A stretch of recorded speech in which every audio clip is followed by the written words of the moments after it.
Welcome to the Disruption in 10 podcast. Disruption in 10 is a short form podcast that aims to be 10 minutes or less.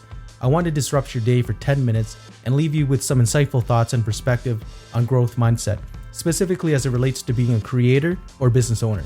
You'll get to learn from my 20 years of experience, and I'll cover tips and insight into business, sales, marketing, and covering all things creative. Thanks for following along. How did I go from a side hustle in photography to going full-time in a year and a half? How did I go from my first paid photography gig for $35 to shooting for big clients like Gucci that's worth thousands of dollars? Well, let's get right into it. Let's just quickly talk for a sec about how things looked when I first started. I was working in marketing in 2012 for a company called Pelican Products, and basically I was managing and coordinating the Canadian marketing operations. This is where I learned a lot about how corporate marketing works for a large company, and this is really where I learned about brand and why it's important to keep everything consistent to protect the brand. In my job, I announced product launches in Canada, I designed magazine ads, brochures, digital ads, I worked with the sales team, handled trade shows, handled inbound marketing requests, and I'm the person who executed all external marketing communications to customers in Canada. It was a pretty big job, and I did this as my day job, but on the side, I was trying to build my photography company, Vivid Ribbon. How did I start building my business from nothing? Let's talk about marketing and branding, because that's actually the first thing that you need to know. Get your marketing and branding right. Here I was in 2013. I have no portfolio with paid clients. No one knows who I am.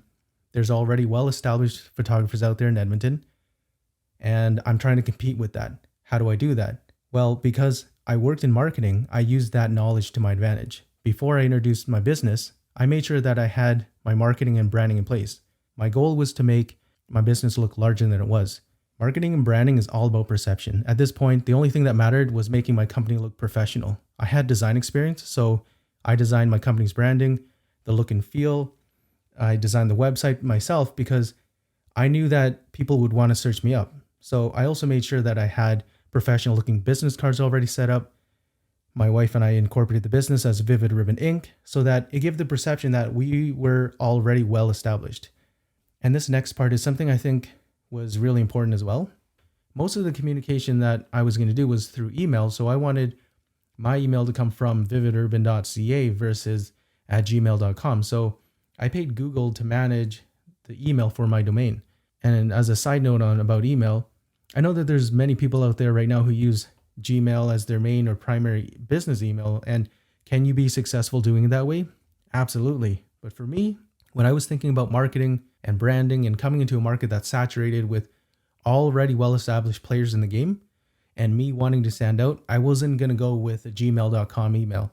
As I said, marketing and branding is all about perception. So when I reach out to a contact or I'm responding to a business email, I want the perception to be that I'm also very well established so that it gets any doubt about my credibility off the table and focused on the project at hand. Another important piece of visuals that I knew would matter is portfolio. Here's what I did when I had no paid work to show the public. I went out and shot some work to be able to show off my skills. I did trade for photos with people to do some portraits.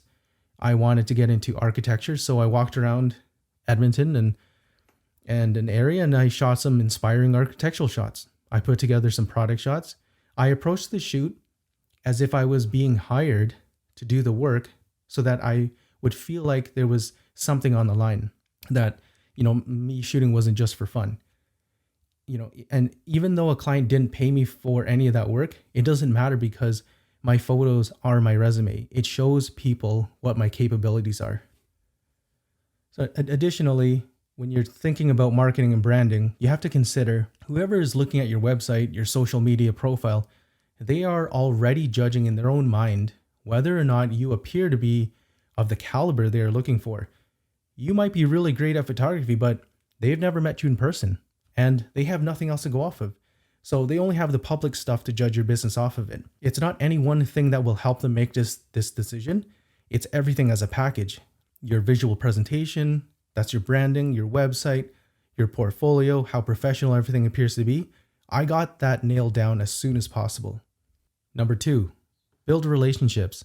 What I'll share next is a condensed version of events because A lot more happened, but this is what sticks out in my mind as key highlights.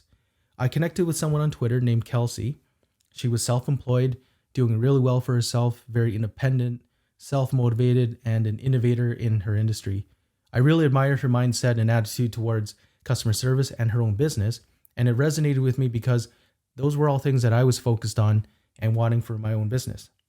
One day, she tells me that she has an event that she's putting on for potential clients, and she wants me to shoot it. At this point, I really think it was my first paid gig because I was still working full-time and photography was just a side hustle. I told her that I would shoot her event for $35. I was excited at the opportunity to use those photos as portfolio work to showcase my skills more than getting $35. And by the way, how did I come up with $35? I just wanted to at least make enough money to fill up a tank of gas on my Honda Civic. True story. The event went really well and the photos turned out great. From here, and as the months went on, she was a cheerleader for my business and I was a cheerleader for her business.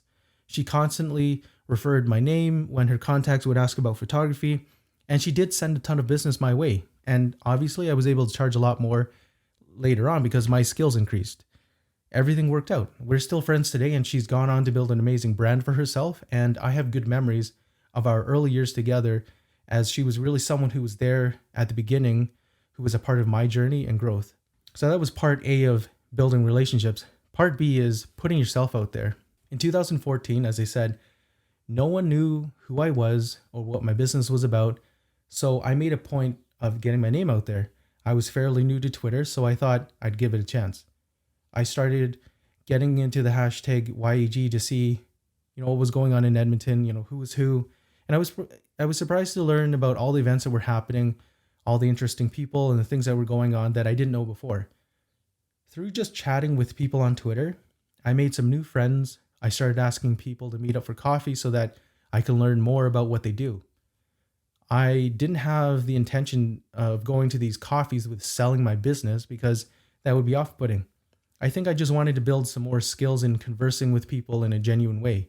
I think I met up with 2 people per week for some time. Anyhow, Kelsey was one of those people, and we ended up being great friends. I bring up this point about putting yourself out there because as long as I've known creatives, one of the biggest issues I've heard from them is, how do I get my name out there? How do I meet people? And lastly, I've heard, I feel uncomfortable talking about myself and my work. So to that, I would say, start using social media and be social versus trying to sell. I started conversations with people via Twitter, and I wasn't talking about photography or myself as a photographer. I was just talking about everyday things, and I wanted people to get to know me, and likewise for me to get to know them, and it worked. Additionally, by meeting up with people in person, I got extra practice in knowing how to hold down a conversation. That's a skill required in business. If you feel awkward talking to people, you need more practice. How do you get more practice? You have to put yourself in situations where you'll get a chance to practice. Head on over to episode 3 for a continuation of this episode.